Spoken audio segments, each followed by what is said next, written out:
안녕하세요. 박형기에게 박형입니다. 이전 영상까지 여러분과 함께 어떻게 입찰 물건을 고르고 판단하는지, 그리고 입찰 금액 결정은 어떻게 하는지까지 알아봤습니다. 이제 입찰만 하면 됩니다.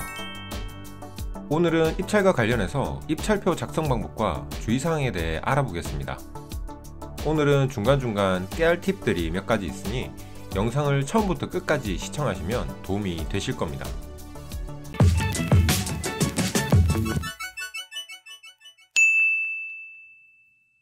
경매를 여러 번 해보신 분들은 입찰 서류 작성이나 준비 과정이 정말 간단합니다. 하지만 처음 경매 입찰을 보시는 분들이라면 별거 없는 것 같은데 어떻게 준비해야 되는지 막막하실 겁니다. 게다가 아무런 준비 없이 입찰 물건과 금액만 정하고 법원에 가셨다가는 여러분을 덮치는 긴장감에 생각지도 못한 여러가지 에피소드를 만들게 되실 겁니다.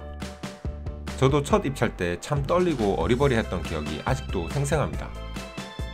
입찰 봉투와 입찰표 작성 방법을 알려드릴 텐데, 우선 여기서 드릴 첫 번째 팁은 이전 영상에서 말씀드린 것처럼 무조건 입찰 봉투와 입찰표는 미리 작성을 하시고 법원으로 가시라는 겁니다. 여러분이 아무리 강심장이라고 해도 막상 법원에 가면 왠지 내가 입찰할 금액이 너무 적은 것 같거나 반대로 너무 비싸게 적는 건 아닌지 하는 많은 생각에 빠지게 됩니다. 고민 끝에 악수를 둔다고 여러 고민을 법원에 가서 하는 것은 좋지 않습니다. 그러니 여러분이 결정한 입찰 금액으로 입찰표를 작성해 가셔서 입찰 시간 전에 입찰 봉투를 제출해 버리시고 나머지는 결과에 따르시는 것이 가장 좋습니다. 미리 작성해 가시려면 입찰 봉투와 입찰표가 있어야겠죠. 입찰 봉투와 입찰표는 입찰일에 법원에서 얻을 수도 있고, 입찰일이 아니라도 해당 법원의 경매계에 가셔서 얻을 수도 있습니다.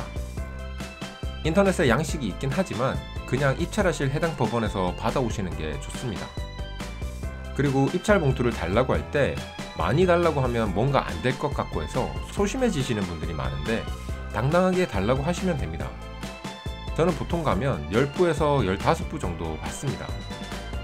정말 특별한 경우가 아니고서는 여러분이 달라는 부수만큼 주니까 당당히 말씀하셔도 됩니다.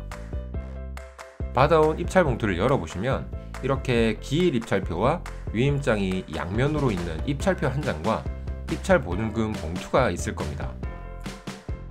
본인이 직접 가서 입찰하는 경우가 있고, 본인이 직접 가지 못해서 대리인을 통해 입찰하는 경우가 있을 텐데, 우선 본인이 직접 입찰하는 경우를 설명드려 보겠습니다.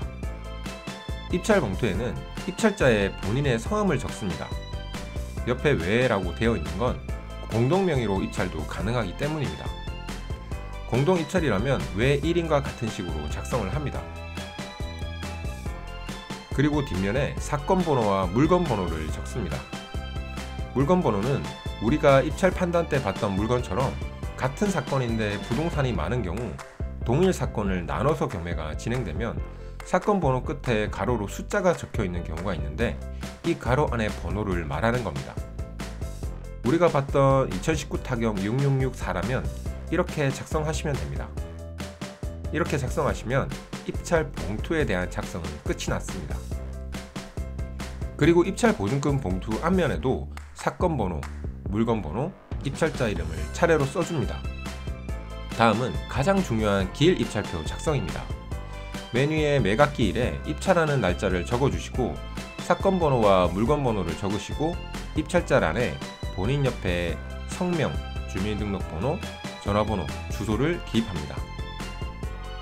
다음은 입찰 당일란에 숫자로 입찰가액을 적어줍니다. 천 단위마다 표시가 있고 각 자릿수가 표시되어 있으니 보시고 작성을 해주시면 됩니다.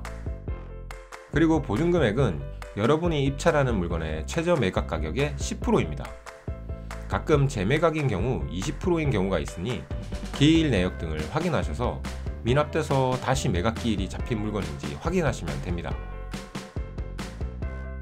다음은 보증의 제공 방법입니다. 여기서 한 가지 깨알 팁을 드리자면, 보증금액은 무조건 한 장의 수표로 미리 출금해서 미리 작성하시는 입찰 보증금 봉투에 넣어서 제출하시는 걸 추천드립니다.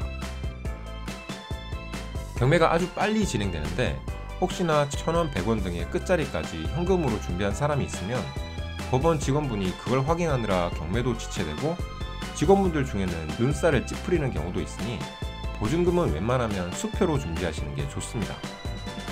우리는 수표로 지급할 거니까 현금 자기압 수표에 체크를 해주시면 됩니다.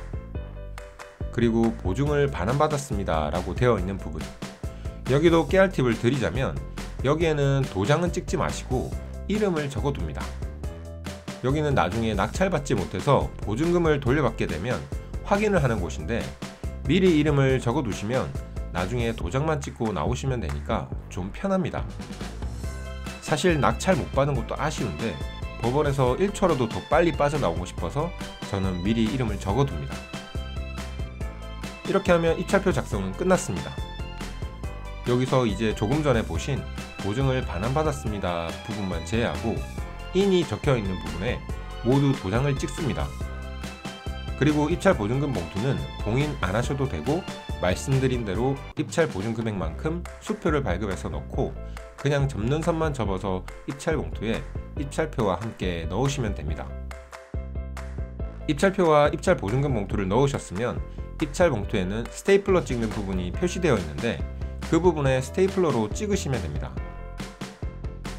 이렇게 오늘은 입찰표 작성 방법을 알려드렸습니다. 법원에서 여분의 입찰표를 가져오셔서 연습을 해보시면 어렵지 않게 작성하실 수 있습니다. 대리인이나 공동 입찰의 입찰표 작성은 따로 영상을 만들어 드리겠습니다. 다음 영상에서는 여러분이 낙찰받고 나서 해야 할 일들에 대한 이야기를 해보도록 하겠습니다. 이번 영상은 여기까지였습니다. 여러분 부자 되십시오.